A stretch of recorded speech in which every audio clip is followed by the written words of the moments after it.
Hello everyone, in this video I am going to tell you guys about the world's fastest hard disk drive. So before we go ahead, please hit that subscribe button. Okay, now let's get into the video. Seagate has launched its first dual actuator hard disk drive HDD, the Mac 2 Exos 2X14, and it is listed on the company website now along with its detailed specs.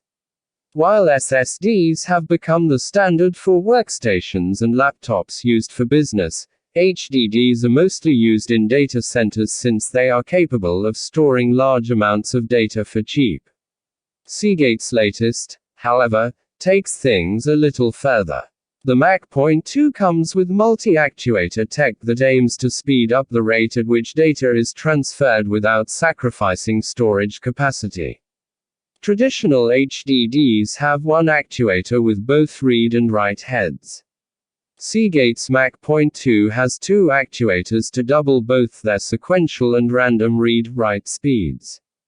The company has been working with Microsoft since the end of 2017 to develop its multi-actuator tech, and it looks like the collaboration has paid off. The Mac Point 2 has a sustained transfer rate of 524 megabytes per second, which is faster than the Exos 15E900, making this HDD the fastest in the world right now.